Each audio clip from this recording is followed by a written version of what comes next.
Today in Cloud Gaming News, we're going to be going over the latest This Week on Stadia blog post, but before we get to that, we're going to begin by taking a look at Xbox game streaming's big new game, and that's Back 4 Blood. It's a thrilling cooperative first-person shooter from the creators of the critically acclaimed Left 4 Dead franchise. In this game, you'll get to experience the intense 4-player co-op narrative, competitive multiplayer as human or ridden, and frantic gameplay that keeps you in the action over and over again. This absolutely is a spiritual successor to the Left 4 Dead franchise, and if you're a fan of that series, you should definitely check this one out. The biggest standout difference between that franchise and this one is the brand new card system they included in the game. The idea behind it was to create a roguelike card system that creates different experiences each and every time by putting you in control to craft custom decks. You'll be able to roll different builds and undertake more demanding fights using this card system. It's more so to expand the gameplay variety, which is always a good thing. Now, I'm considering checking out this game and actually making a video about it on the channel. If that's something you'd be interested in seeing, let me know down in the comment section below. I would be using Xbox game streaming to cover it, with the idea being to give you my own personal thoughts on the experience. But now it's time we move over and take a look at This Week on Stadia's blog post. First up, we're talking new games and events. Ben 10 Power Trip will be available October 15th for $29.99. It's an open-world action-adventure RPG featuring the popular character from Cartoon Network. The game sees Ben and his family enjoying a European vacation until the evil magician Hex unleashes the power of 4 mysterious crystals. As Ben, you're the only one who can break the curse, so you'll have to transform into powerful aliens to battle enemies, solve puzzles, and freely explore an exciting 3D world. Can't say this is my type of game or that I'm all too excited for it, but I have to say it's always great to see more family-oriented titles arrive on the platform, and it should be noted that this game does support local co-op. Following that, there are a few game events you should take note of. First up is Destiny 2 Season 15, The Festival of the Lost. For those unaware, this is Destiny's annual Halloween event, which brings the opportunity to win the new Jurassic Green Pulse Rifle plus new masks and themed cosmetics.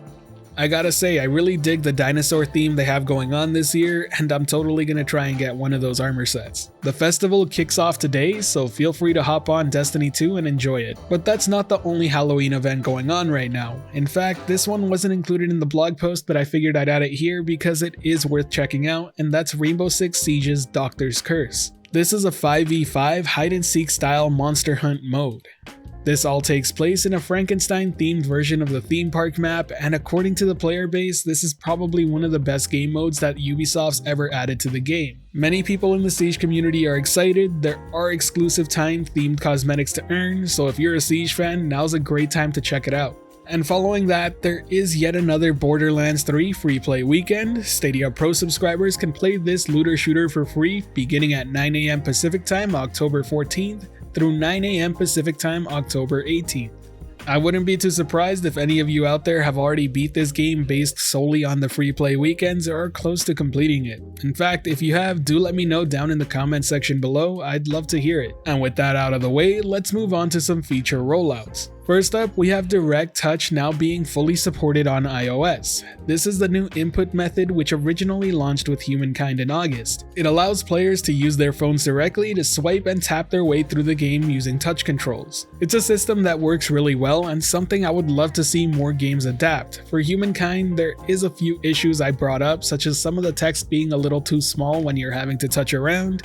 But this is an issue that is alleviated if you're using a bigger screen such as a tablet. If you have Humankind, I would certainly suggest checking it out. It may end up being your favorite way to play that game. Following that, we also have the new public parties.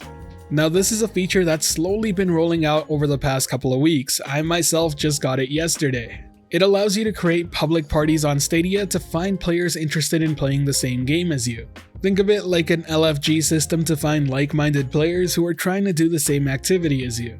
Kind of like a bulletin board for the whole community to put up what you're playing, what you want to do, and allow people to join in if they want to. This sort of thing is awesome for finding other players for raids or other multiplayer content, and while I have to do more testing with it myself, I've already joined a few games and it's been a fantastic experience.